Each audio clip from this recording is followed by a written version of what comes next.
Cet homme a subi la malédiction de la grosse tête après avoir volé une vieille veuve et ce qu'il va l'arriver va te choquer. Dans le village de Makoko, vivait un homme nommé Shike. Shike était connu dans tout le village, non pas pour son courage ou sa sagesse, mais pour son comportement effronté et son arrogance.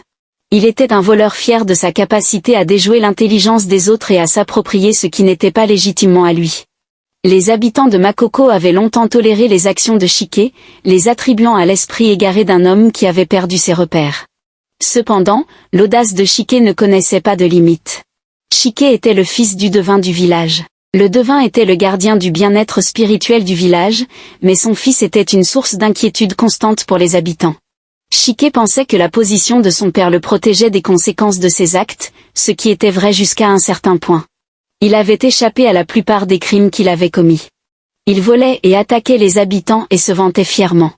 Les gens le craignaient à cause de son père. Étant l'enfant unique et héritier de son père, le devin du village ferait tout pour le protéger. Shike le savait et il a continué à tourmenter le village. Malgré leur mécontentement, les habitants se tournaient toujours ouvertement vers le devin, espérant que la sagesse de ce dernier guiderait son fils vers le chemin de la justice. Mais le devin restait aveuglé par l'amour pour son fils et la peur de perdre son unique enfant. Il avait choisi de protéger Shike, mais cela ne mènerait qu'à leur perte. Juste à la périphérie de Makoko vivait une veuve appelée Amena, dont la grâce et la résilience étaient aussi renommées que l'histoire de son défunt mari, Kofi. Avant sa mort, Kofi était un homme d'une vertu exceptionnelle. Il avait consacré sa vie au bien-être de Makoko et les ancêtres le bénissaient pour cela. Sa veuve Amena vivait modestement à la périphérie du village, dans une humble maison entourée de buissons et d'animaux sauvages, mais elle était protégée par ses ancêtres pour qu'aucun mal ne puisse lui arriver. Elle vivait sa vie en paix et recevait constamment des provisions divines des esprits pour la garder heureuse. Tout le monde dans le village savait que les ancêtres accordaient leur protection silencieuse à cette femme, en hommage aux bonnes actions de son mari Kofi, alors il lui faisait des offrandes lorsqu'il voulait des faveurs des ancêtres.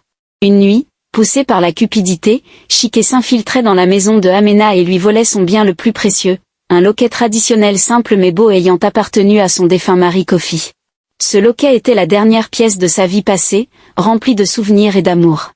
Shike avait brisé le cœur de Amena et le cri de son chagrin avait résonné dans tout le village. Lorsque les habitants avaient découvert le vol, ils étaient indignés, mais impuissants face aux agissements de Shike à cause de la protection que lui accordait son père. Cependant, les ancêtres furent indignés de voir Amena en détresse. Qui nous a autant offensés? Qui d'autre passerait ses limites et causerait de la douleur à notre bien-aimé Amena? Ils étaient furieux et ont décidé de châtier Shike. Les ancêtres se sont révélés au devin, l'avertissant de ce qui allait arriver à son fils. Ils les suppliaient, essayant de les convaincre de ne pas châtier son fils. Mais cela était vain, car c'était un affront impardonnable. C'était un affrontement épique entre les divinités et un mortel, raison pour laquelle ils maudirent Shike. Mais la malédiction ne s'activerait que s'il osait quitter son domicile. Ce sort n'était pas seulement une sanction, mais aussi un test d'humilité. Les ancêtres espéraient que cela inciterait Shike à changer ses manières et à méditer sur ses méfaits pour trouver la rédemption. Pendant des jours, Shike resta cloîtré chez lui. Malgré sa peur, il restait convaincu que son père résoudrait la situation, confiant dans la capacité de ce dernier à trouver une issue. Les villageois étaient également au courant. Ils observaient en silence, se demandant si le voleur notoire allait enfin modifier son comportement. Les ancêtres, témoins de la scène depuis leur domaine céleste, commençaient à espérer un changement chez Shike. Bien qu'il soit confiné chez lui, les ancêtres décidèrent de lui envoyer un ultime test pour évaluer sa sincérité et sa volonté de changer. Ils lui envoyèrent une femme d'une beauté envoûtante. Elle se rendit chez Shike et frappa à sa porte, le tentant de sortir pour la rejoindre. Elle lui promettait que s'il sortait, elle resterait avec lui jusqu'à ce que son père apaise la colère des ancêtres. Elle se tenait devant sa porte, souriante et séduisante, charmant Shike comme une sirène. Sa présence lui rappelait tout ce qu'il ne pouvait posséder. Poussé par ses désirs et son arrogance, qui serait sa perte, Shike se persuada que les menaces des divinités n'étaient que du vent.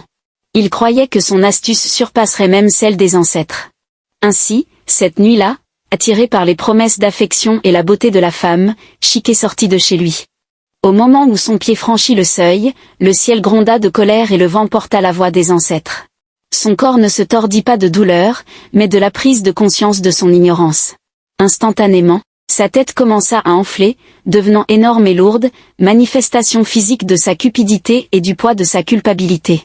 Horrifié, il courut vers son père. « Père, papa, s'il te plaît, aide-moi » cria Chiqué en le voyant. Son père s'exclama, « Que as-tu fait, mon fils ?» Chiqué, « Qu'as-tu fait ?» horrifié. Mais il était trop tard. Son père était dévasté et pleurait en voyant ce que son fils s'était infligé. Il n'y avait plus de retour possible.